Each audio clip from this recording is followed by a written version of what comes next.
I want to thank everyone for joining us. Today will be the final ad hoc call for the 2024 flooding response in the Missouri Basin.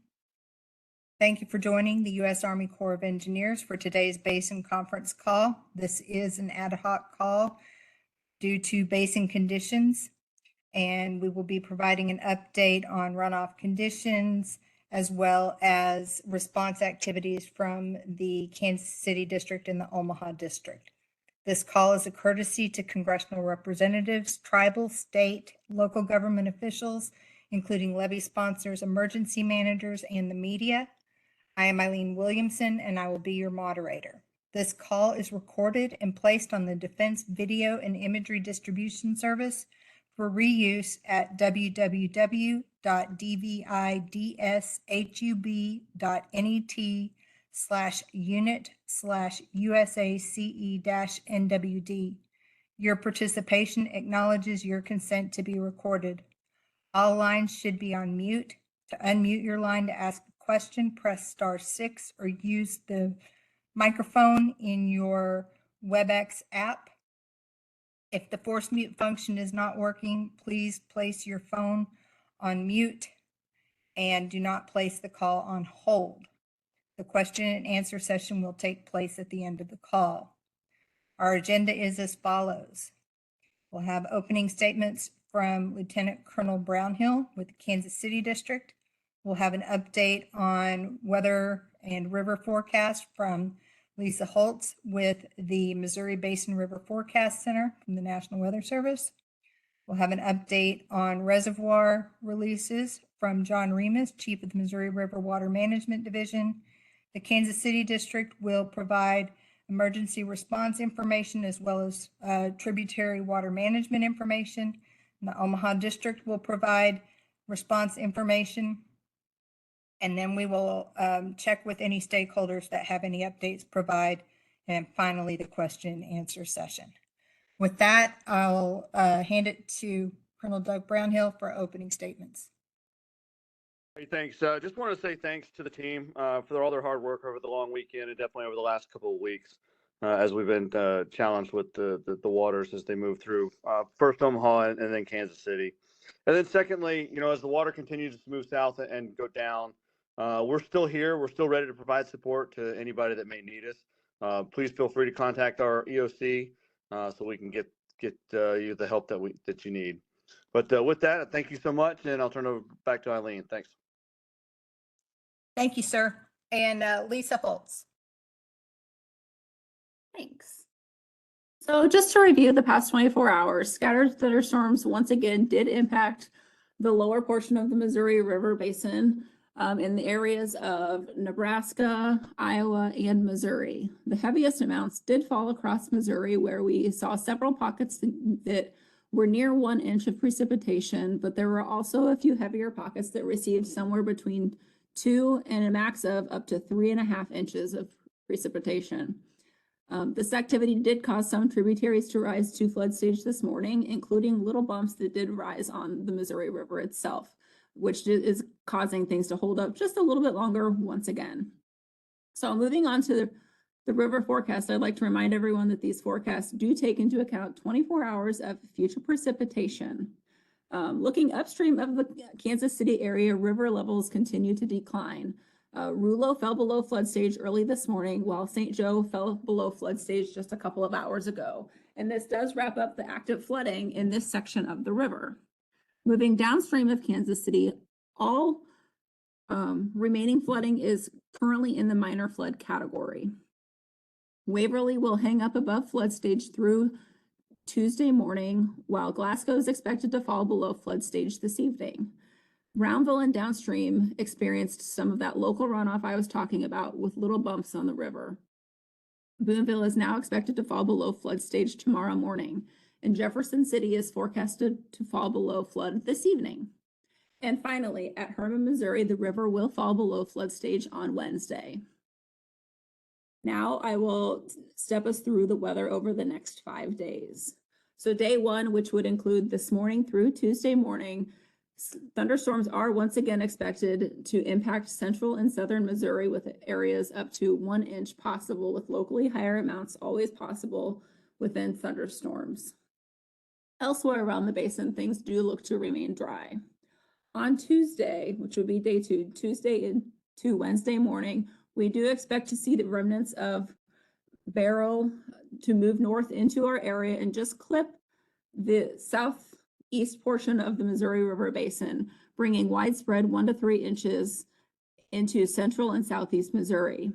We are expecting at this point to potentially see some minor flooding in the tributaries from this event, and the impacts along the Missouri River itself do not look to be super impactful, as it will just, once again, as I on repeat here, where it would just hang things up a little bit longer on the back end, keeping things above flood slightly longer than what we're currently forecasting. So nothing super impactful with those remnants, because it's just clipping our basin.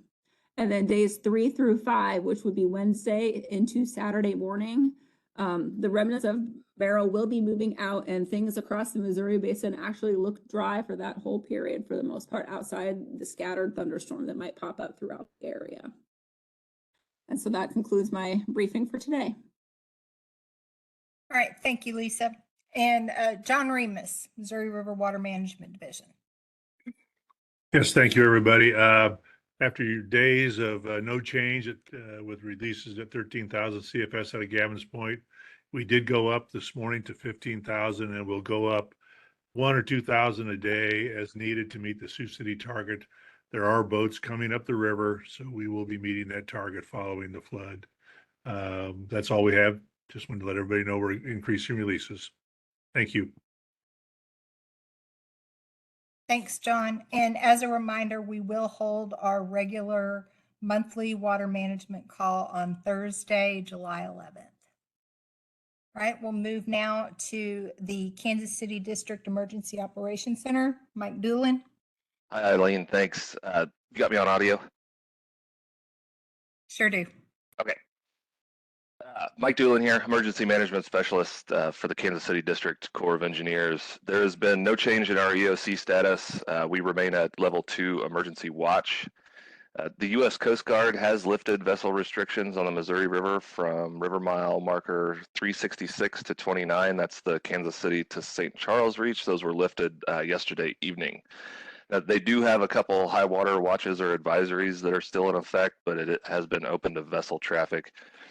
There is one area that's closed near Kansas City, the Buck O'Neill Bridge, but that is not flood related. Our flood fight team is working today in the Waverly, Missouri area, providing technical assistance to the Ray Carroll Sugar Tree Levee District. That's on the north side of the river there.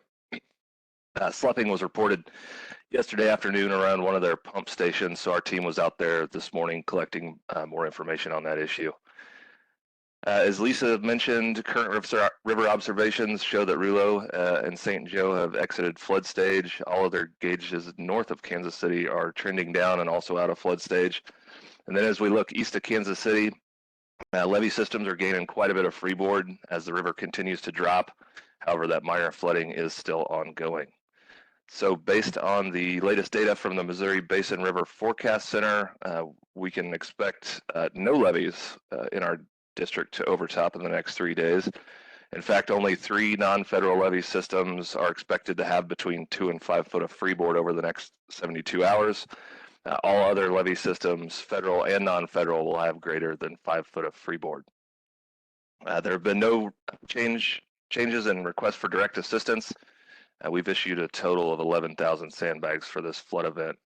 And a little bit of repeat information from the call this weekend for folks that weren't able to join us. But this week, if the threat from floodwaters has passed, we'll begin preparing requests for assistance letters for our for levee rehabilitation and send those out to levee sponsors that participate in our PLD 499 program.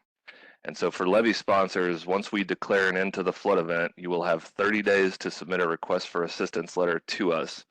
And then to be eligible for repair, your levee system must be in active status in the PLD 499 program. Damage must be flood related or caused by flooding and exceed an estimated dollar value of $15,000. So Hopefully we'll be able to send those out in the later part of this week. But until then, our EOC will remain activated and ready to provide technical and direct assistance until floodwaters have receded. As always, if you need to reach us, you can get us on our 24-hour line at 816-426-6320. If it's after hours, leave your name and a callback number, and we'll return that call as quickly as possible. Thank you. All right, thank you, Mike. And over to Chris Perzer. Okay. Hey, hello, Eileen. Good afternoon, everybody. So the Kansas City District Lake Projects Water Management Update is as follows. With the first slide, once again, with today's slides, changes are indicated in bold type and emphasized here and there with a splash of color. You can see that for the past 24 hours, we witnessed the appropriate ramp up / resumption of normal flood control releases, Tuttle Creek and Truman. Today, tomorrow, and later into the week, perhaps, releases and generation, power generation will increase and then potentially moderate as water in flood control storage is passed downstream. With the next slide, we've all seen this before, but again, this slide provides references to report information available for our Kansas City District Lake projects that might be of interest. Importantly, I've circled 2 of those reports, and the NWK Daily Reservoir Report it just documents that water is accumulating in a routine manner into flood control storage across the district's area of operations. And today I also highlighted the 3-day reservoir report. And this provides a daily summary. Chris, did I lose you? Releases. I can hear you. Have I put everybody to sleep? I can hear you again now. Last Yeah, I okay. heard you say was flood control storage. Okay, let's see. Flood control storage. Okay, so that was slide 2. And that was I was just stating that the NWK Daily Reservoir Report, and so water's accumulating in a routine manner across our AO. The other circled report is the 3-day reservoir report, and it simply provides a daily summary of releases from all of the district's 18 lake projects. That report, like all of them, are updated daily. Then if we go to slide 3, so this is the schematic. So slide 3 and slide 4 provide more insight on the lake projects, their relative locations within their watersheds. Slide 3 specifically is a schematic of reservoirs in the lower Kansas Basin, highlighting today both Tuttle Creek and Perry relative to the Missouri River and downstream control point gauges. And then slide 4, again, is a schematic of the reservoirs in the Osage River Basin, again, highlighting the relative position of HS Truman relative to the Missouri River and downstream control point gauges. This concludes my report for Monday, July 8th. Thank you, Eileen. All right, thank you, Chris. And over to the Omaha District Emergency Management Office. Thank you, Eileen. Good afternoon. My name is Chad Sample, and I'm an emergency management specialist for the U.S. Army Corps of Engineers Omaha District. We continue to maintain our activation status at level 2, which is a partial activation, but we have returned to our normal non-emergency schedule of 7:30 a.m. to 4 p.m. Monday through Friday. As always, we remain available 24/7 for emergencies. USA's Omaha District completed a total of 8 technical assistance requests, 3 for Iowa and 5 for Nebraska. The district completed 6 total direct assistance requests, including 2 for Iowa, 3 for Nebraska, and 1 for Missouri. The direct assistance consisted of issuing sandbags, 100 air-droppable large sacks, and 22,000 regular sandbags, and ringing sand boils behind the L575 levee. We concluded levee surveillance on 6 July 2024, and as we transition to recovery, we will remain in contact with our levee sponsors to assess damages and determine rehabilitation needs. We posted notice to public sponsors letters today for the systems active in our PL 8499 rehabilitation program. The Omaha District emergency number is 402-995-2454. 88848. And this number is monitored 24/7 to connect callers with our emergency management staff. If you call, please provide your contact information and a brief description of the event, and our watch officer will return your call as quickly as possible. As we transition to the recovery phase, Omaha District would once again like to thank our federal, state, and local partners for their vigilance and rapid action during this response. That concludes my remarks. Thank you. All right, thank you. And we'll do a check with any of our state emergency management offices or DOTs to see if there are any updates. We'll start with Iowa. Hello, this is Wes Mayberry, Iowa DOT. We have our interstates back open. Now we're just doing cleanup, repair works to the roadways. Great. Thank you. Any other state of Iowa? Okay, Kansas, This is Jim Missouri. Fry. Go ahead, sorry. Jim Fry, KDOT. Nothing from us. Wonderful, thank you. Missouri, Afternoon, Eileen. Jim Remillard from SEMA. Nothing to report on the Missouri River flooding. Very unfortunate today, though. The Boone County Fire Protection District lost a firefighter during a water rescue attempt this morning around 7 a.m. In a tributary or a drainage basin for the city of Columbia, Missouri. So just keep that fire protection district and the firefighter's family in your thoughts. Thank you. thank you for that information, Jim. This is Joe at MoDOT. Yeah, I was just gonna say, Joe, are you on? I'm here. We've got 17 road closures due to flooding across the state. We have 2 that impacted from the Missouri River, the 111 in Atchison Holt, and then a section of 94 near Chamois. That's probably from the backwater from last night's rain, so it'll probably clear up today. All right, thank you, Joe. And state of Nebraska.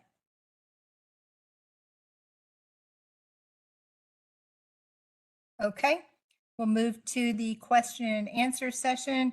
If you have a question and want to just ask it, go ahead and put your hand up in the chat. I'll call on you. I did get one question about the regularly scheduled call for Thursday. It is this Thursday at 1 o'clock Central Time.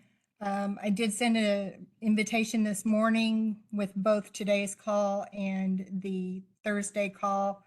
I'll send a reminder for the Thursday call, either Wednesday evening or Thursday morning.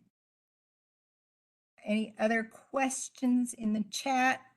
No hands up. We'll go in alphabetical order by state, starting with the state of Iowa. Again, participation is consent to be recorded, and please state your name and the organization you represent. Again, Iowa. Wes Mayberry, Iowa TOT, District 4. I don't have any questions at this time. All right, thank you, Wes. Okay, any questions, state of Kansas?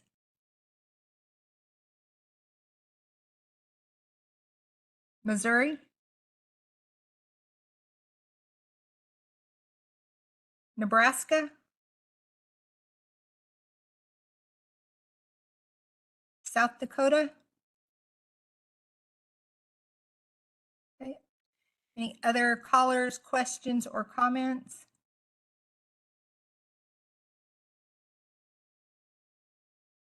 All right, Lieutenant Colonel Brownhill, I'll hand it to you for closing comments.